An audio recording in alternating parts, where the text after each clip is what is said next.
오늘 소개하는 내용은 키가 작은 난쟁이 외계 존재를 만났다고 하는 사람들의 흥미로운 몇 가지 조우 사례를 소개합니다. 현재까지 보고된 알려진 외계 존재의 부류는 의외로 다양성을 가지며 그들의 행동 방식 또한 독특한 면을 보여주는 행동 특성을 가집니다. 어떤 면에서는 마치 그들은 자신들을 사람에게 고의로 노출하고자 하는 상황을 연출하는 것이 아닌가 하는 생각이 들기도 합니다. 때는 1967년 7월 21일 오후 시간이었습니다. 미국의 노스캐롤라이나주 팜리코군의 작은 마을에 사는 로니일 소녀는 당시 집 앞마당에 있었습니다.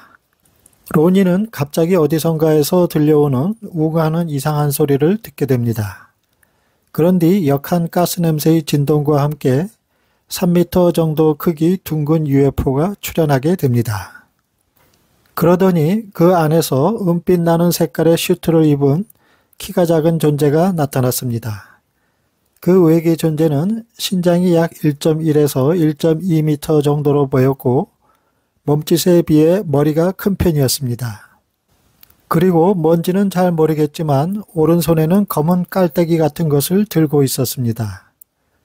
로니 소녀는 순간 놀라며 당황했지만 허둥지둥 집 안으로 들어가 카메라를 가지고 나왔고 그 난쟁이 외계 존재의 모습을 촬영하는 데 성공합니다. 외계 존재의 움직임은 부자연스러워 걸음 자세가 비틀거렸으며 몸의 방향을 바꿀 때는 뻣뻣하게 막대기처럼 다리가 흔들렸다고 합니다. 그 존재가 어느 순간 UFO에 올라타자 UFO의 바닥에서 푸르고 눈부신 화염이 분사되면서 천천히 공중으로 떠올랐습니다. 그러더니 하늘에 토성 형태의 대형 UFO가 나타나 공 모양의 UFO를 빨아들인 뒤 엄청난 속도로 날아가 버렸다고 합니다. 1954년 11월 1일 아침이었습니다. 이탈리아 아레초 지방의 체니나 마을에 사는 로자 여성은 교회에 가기 위해 집을 나서게 됩니다. 구두를 더럽히고 싶지 않았던 그녀는 오른손에 카네이션 꽃다발을 왼손에 구두와 스타킹을 들고 거리를 맨발로 걷고 있었습니다. 그런데 문득 주변을 둘러보다가 상록수 가로수 밑동 근처에 높이 2m 정도 되는 방추형 물체를 발견하게 됩니다. 그 물체는 탁한 광택을 발하며 볼록한 중간 부분에는 두 개의 둥근 창문과 문이 나 있었고 열린 문 안으로 작은 좌석도 보였습니다. 지금껏 본 적이 없는 이상한 물체를 수상하게 생각한 그녀는 그 물체에 가까이 접근하게 됩니다. 그런데 갑자기 두 명의 난쟁이가 나타나더니 뭐라고 중얼거리는 말을 걸어오게 됩니다. 그 난쟁이의 모습은 약 1m 정도의 작은 키에 단추가 달린 회색 위독과 착 달라붙는 바지에 허리까지 오는 망토 그리고 머리에는 헬멧을 쓰고 있었습니다. 다음 순간 난쟁이들은 갑자기 로자 여인이 손에 쥐고 있던 꽃다발과 스타킹을 빼앗더니 물체 안으로 던져버립니다. 그녀는 놀라 공포에 질린 나머지 정신없이 그 자리를 도망치게 됩니다. 그리고 경찰은 로자 여성의 이야기를 듣고 현장으로 달려갔지만 이미 그 자리에는 아무것도 없었습니다. 그런데 놀랍게도 그 물체가 있었던 땅에 커다란 구멍이 패여 있었다고 합니다. 1979년 1월이었습니다.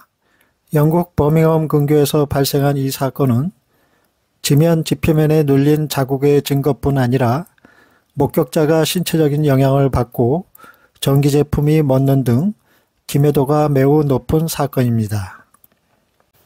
그날 목격자인 노인이 집에 있을 때 3명의 날개 달린 난쟁이들이 안으로 날아들어오게 됩니다. 노인은 갑자기 온몸이 마비되는 것을 느꼈습니다. 그들의 키는 120cm 정도였고 날아다닐 때마다 온몸이 밝게 빛났다고 합니다. 그들은 노인에게 물을 달라고 해서 받아 마셨습니다. 잠시 후 바깥 정원에 UFO가 착륙하더니 그들은 그 안으로 날아 들어갔습니다. 그 후 목격자는 자신의 시계와 집안에 켜놓은 라디오가 멈춰 있음을 알게 되었습니다. 그리고 정원에는 250에 120cm 폭의 눌린 자국이 생긴 것을 발견하게 됩니다.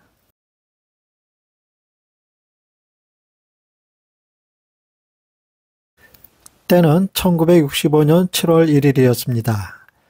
프랑스 프로방스 발랑솔에서 라벤더 꽃 경작지를 가꾸는 마스 농부는 새벽 5시에 라벤더 밭에 도착합니다. 그리고 5시 30분쯤 그는 어디선가에서 나는 날카로운 소리를 듣게 됩니다. 그는 고개를 돌려 두리번거리며 살펴보는데 크기가 자동차만하고 윗부분이 돔 모양을 한 계란형의 물체가 금속으로 된 6개의 다리로 밭에 착륙해 있는 것을 목격하게 됩니다. 그리고 물체 주위로 2명의 키 작은 난쟁이 존재가 서 있는 것을 목격합니다. 그들의 키는 1m 30cm가량으로 몸에 꽉 쬐는 햇빛이 도는 회청색의 우주복을 입고 있었습니다. 머리카락이 없는 머리는 마치 호박을 연상시키듯이 동그랬으며 큰 눈은 가늘고 양옆으로 찢어져 있었고 입술이 없는 대신 폭이 아주 좁은 기다란 구멍이 입을 대신하고 있었습니다. 그리고 턱끝은 매우 뾰족했습니다. 마스 농부는 그들이 10대 불량배들로 도둑질하러 온 아이들이라 생각하여 본인의 수확물을 보호하려고 그들 쪽으로 달려갔습니다. 가까이 다가가자 2명의 키 작은 존재가 사람이 아님을 알게 되고 깜짝 놀라게 됩니다. 갑자기 그중 한 명이 연필 모양의 도구를 마스 쪽으로 갖다 대었습니다. 그러자 마스는 순간적으로 신체 마비를 일으키게 됩니다. 그런 다음 그들은 공중에 둥둥 떠서 비행물체 쪽으로 들어갔습니다. 그들은 우주선에 들어간 다음에도 마스 농부를 계속 관찰했습니다. 잠시 후 비행물체의 중앙의 다리가 굉음을 내며 오므라들더니 나머지 다른 6개의 다리도 빙빙 돌며 올라간 후 이륙을 하게 됩니다. 마스 농부는 15분쯤이 지나서야 사지의 마비가 풀리게 되었고 비행물체의 중앙 다리가 있던 곳에서 움푹 팬 진흙 웅덩이를 발견했습니다. 다음날 헌병들은 그를 신문하였으며 정밀조사에 착수했습니다. 마스의 이야기는 논리정연했습니다. 사건 후에 지면에는 깊이가 50cm 정도 되는 구멍이 방사상으로 4개가 발견됐는데 그 구멍 가운데 부분의 풀들은 말라 있었습니다. 2년 후에도 비행물체가 착륙했던 자리에는 지름 3m 정도의 원이 그대로 남아 있었습니다. 그곳에 라벤더를 재배하기는 불가능했습니다. 소개한 사건들 외에도 키 작은 외계의 존재와의 여러 조우 사례들이 있었으며 그들이 생김새와 모습, 행동 방식을 볼 때 UFO의 발진지가 한 곳이 아닌 여러 곳에서 찾아오고 있음을 추측해 볼 수 있겠습니다.